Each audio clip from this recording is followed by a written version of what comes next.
اور بہادری ایمان سے پیدا ہوتی، اللہ کے سامنے احساس جواب دہی کے احساس سے پیدا ہوتی، اس کی جنتوں کے حصول اور اس کی پکڑ اور باز پرس سے بچنے کے جذبے کے ساتھ یہ بہادری اور جرأت انسانوں میں پیدا ہوتی ہے۔ جب یہ ایمان اور اس کی آخری رمق بھی موجود نہ رہے تو پھر پرویز مشرف، پھر حامد کرزئی،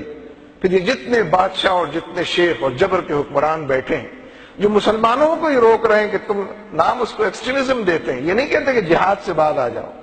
یہ نہیں کہتے کہ ایمان سے توبہ کر لو جیسے ہم نے کر لی،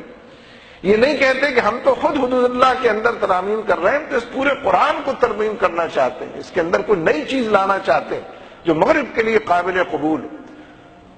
جو دشمنوں کے گھر اور آنگن کے اندر اپنا سہارا تلاش کر سکے، لیکن کر وہ سب کچھ رہے ہیں کہ جو دشمن سے کرانا چاہتے ہیں۔ اس لیے یہ خود ایک موضوع ہے کہ ہمارے حکمران اور ہماری سلطنتیں اور ہمارے ریاستی وسائل اور ہمارے جتنے ٹیکس ہم دیتے ہیں اور جتنی محنتیں دن و رات شب و روز جتنی مشقتیں ہم اٹھاتے ہیں، اس کے نتیجے میں جو حکومتیں پھر مضبوط ہوتی ہیں وہ پھر ہمیں کمزور کرتی ہیں، وہ ہمیں ایمان کے دائرے سے نکال کر کفر اور شرک کے دائرے میں دھکیلنا چاہتی ہیں۔ تو یہاں پر بعض لوگ یہ ہوا کھڑا کر دیتے ہیں کہ حکومتوں کے اعلان کیے بغیر تو جہاد بھی نہیں ہوتا ہے، جن کے خلاف جہاد فرض ہو چکا ہے وہ بھلا جہاد کا اعلان کریں گے؟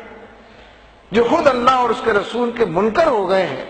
ان سے آپ یہ توقع رکھتے ہیں؟ آپ کی کسی کی اس سادگی پر بھلا کون نہ مٹ جائے والی کیفیت۔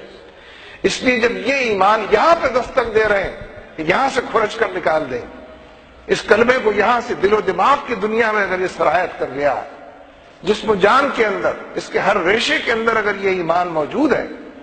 تو اس ایمان سے مقابلے کے لیے کہتے ہیں کہ یہ انتہا پسندی،